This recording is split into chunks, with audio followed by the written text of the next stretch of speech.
and west of Frederick, headed toward Hagerstown. That could get you about an inch or so per hour. And this is Futurecast, which will show you that we're looking at some moderate to heavy snow. 6 p.m. pretty much on. I still feel the heaviest snow will be 10 p.m. tonight until 3 p.m. tomorrow afternoon. Okay, the winds will be okay tonight. You'll have power pretty much, I think, through at least midnight, and then it gets kind of hairy after midnight tomorrow morning in terms of the winds. But this is Futurecast, 8 o'clock tonight, snow across the board, temperatures in the 20s. That's good and bad news. It's a drier snow, so it won't accumulate so much on the bushes, won't be as heavy, but it will also blow around when the winds kick in. So there'll be drifting and blowing of the snow, thus the blizzard warning. 25 in Frederick tonight at 10 o'clock. And 25 also in Leesburg at 10 o'clock in Manassas. Temps actually pretty uniform. And notice the arrow, the wind, that's a northeast wind. That's just about a perfect scenario for us.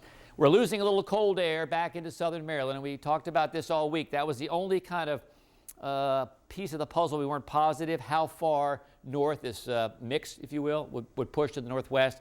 We think it's going to get just south of La Plata. It's going to cut your snowfall amounts way down into southern Maryland. But I think La Plata northward, it's all snow, and pretty much the sky's the limit. This has got a lot of moisture with it, and it's not in any particular hurry to get out of here either. So by midnight, mid-20s, 26 in Dumfries and Dale City with heavy snow, 25 in Bowie with heavy snow, and we're looking at 25 also in Fredericksburg with heavy snow at 10 o'clock. By 6 a.m., here we go. We're still in the 20s. Now you notice the mix is beginning to recede, so your cold air will wrap back around. You will turn to all snow and end with snow into southern Maryland and the northern neck. Rest of us will just go through some heavy snow in the morning, big-time heavy snow. By 7:30, temps still in the 20s, not moving much.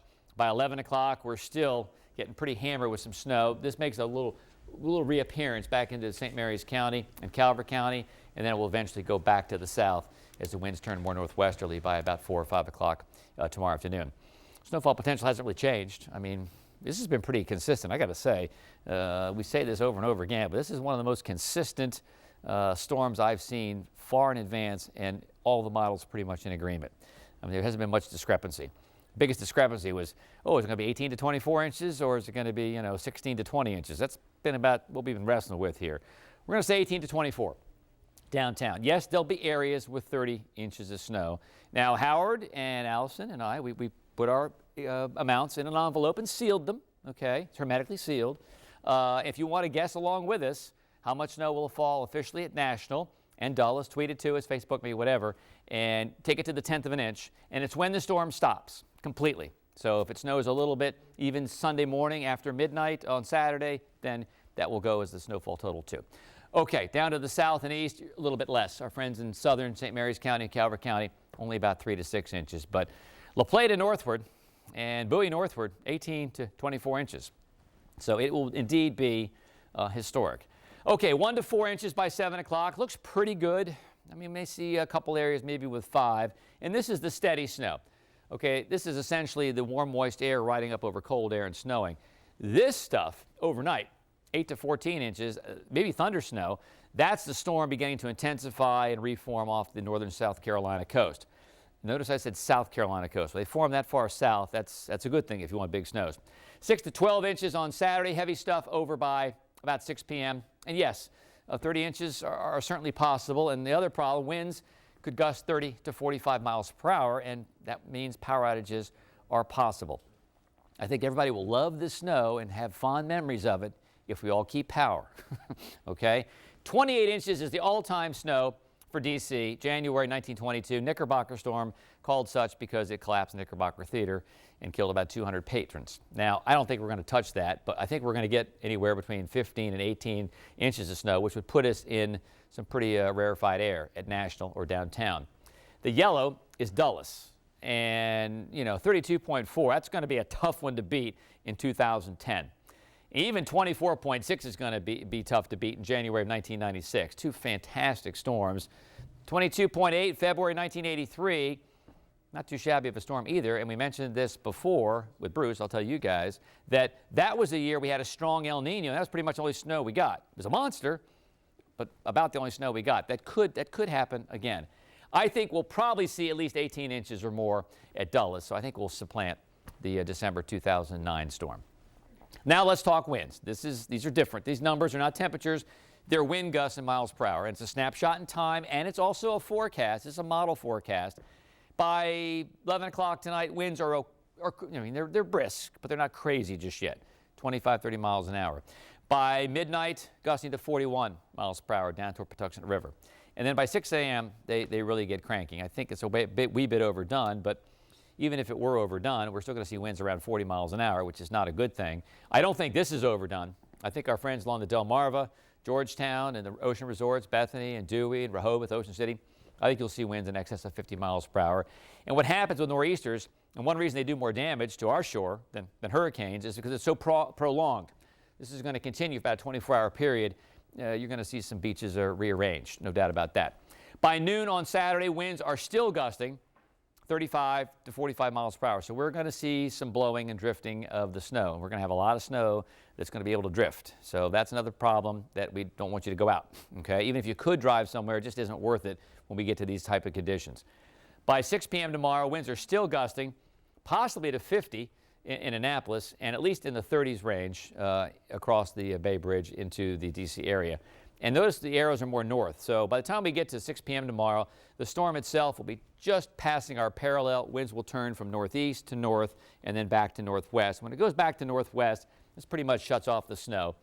It can snow northwest winds, but I got to tell you, by the time we get to 6 p.m. tomorrow, I think 98% of the snow will have fallen.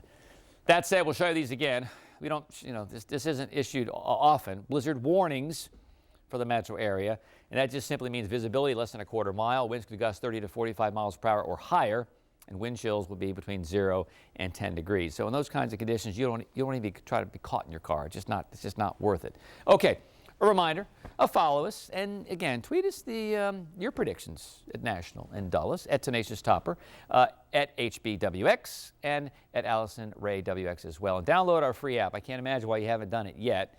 And you can watch us on your smart device. You know, on Wednesday night when it was just crazy with all the traffic, folks were actually watching our newscast from their cars on the Beltway.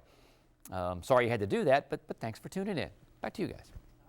Are here for you, keeping this going through the 5 o'clock hour. Blizzard 2016 is here, and you are looking live outside right now where the storm is coming down. This is a shot here from Georgia Avenue and Randolph. So that would be in the Silver Spring area. And we've got a team of reporters and photojournalists spread out all across the DMV, bringing you the latest information for your neighborhoods. Good evening. I'm Leslie Foster. And I'm Adam Longo. This storm so far living up to expectations. That shot we just saw there, we've got passable roads in the Montgomery County area, so that's looking good.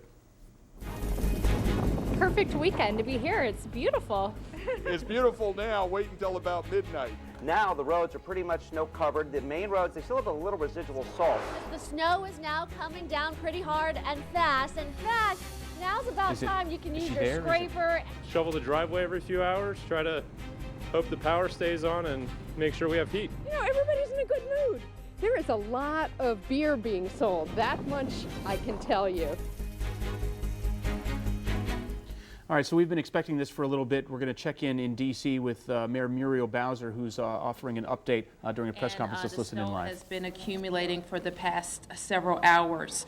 Fortunately, we're still seeing a lot of people on the road and driving, and we're reminding everybody that unless you're a first responder, you don't need to be on our roads. So we're urging all residents and visitors to get off of the roads, find a safe place, and stay there.